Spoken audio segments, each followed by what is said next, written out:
Alright, hey guys, this is Jay Landolt. I wanted to go over a baseline setup for the Insurgent. I've been getting a lot of questions about the baseline setup that I run on my car. So this here is the second car I have with the baseline on it that you'll see here. I'm going to start with the front end. You want to have the short links here, all the way out on the tower, and in the bottom hole, on the inner hole on your spindle here, your caster block. We want to go with a 4mm trailing on your axle location with the stock hat bushings centered. You want to run +5 on your caster insert on both sides. And then if I can show it here, I have a 2mm shim out here. I believe that's a 3mm shim here. And then this block here, your cross link from your belt cranks, is actually flipped upside down from the stock setting. And what that does is actually lowers that down another 2mm from the stock location on your B5 cross brace there.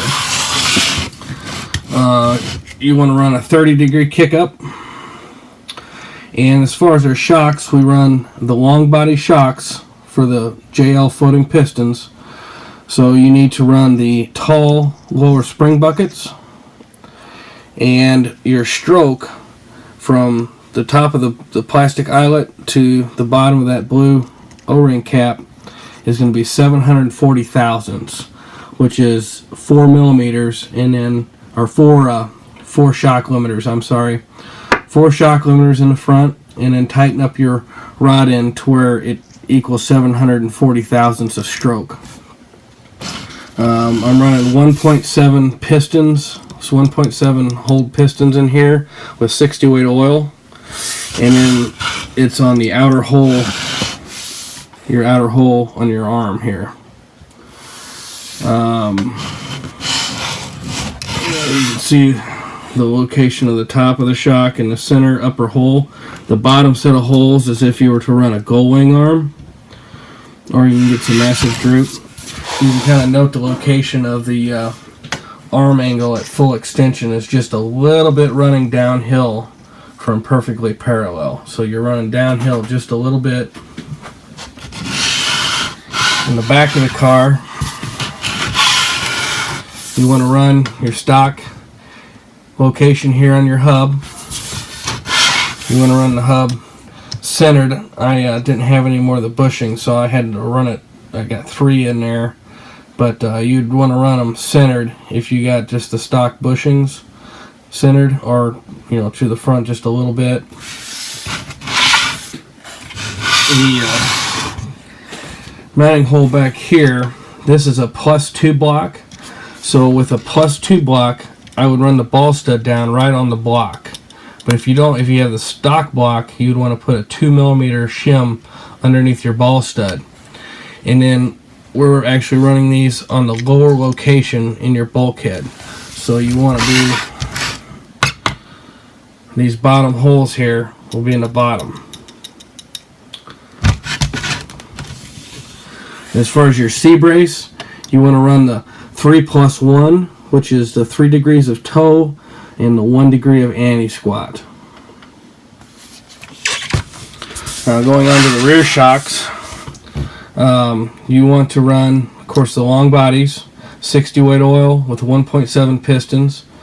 The stroke on the rear shocks is 810 thousandths, and that equates to 1 shock limiter, and then tighten up your rod end to where you got 810 thousandths of stroke.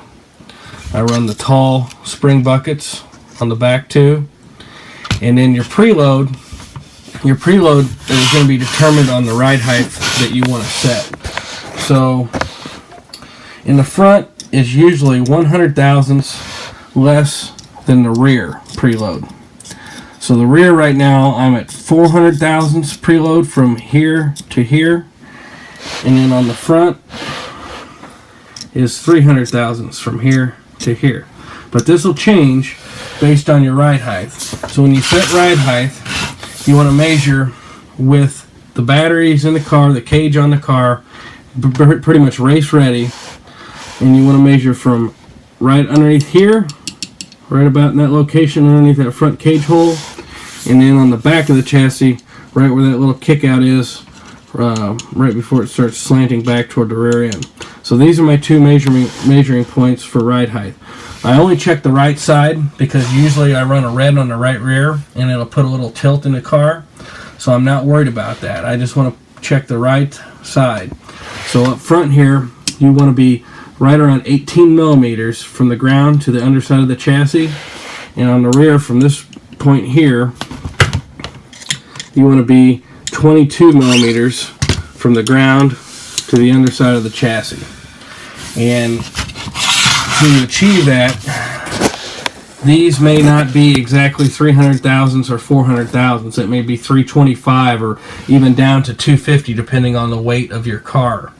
But one thing you want to keep the same is your preload from side to side. These need to stay the same, and the rears also need to stay the same. So adjust your ride height to where you get, 18 and 22 in the rear. So whatever that works out to be, that's fine as long as you leave these two the same. Now the reason I don't like to change my collar heights around too much is it really messes with the balance of the car. What you want to do is, once you achieve these ride heights and you have your spring collars set equally from the front side to side and the rear side to side, leave that alone. That's like a last case scenario. If you want to, don't start cranking wedge in a car just because it's a little free. What you want to do before anything is actually adjust your toe in the rear. That's the first change I'll go to at a track. I won't even touch the collars. There's a lot of times I won't even touch the collars all race night.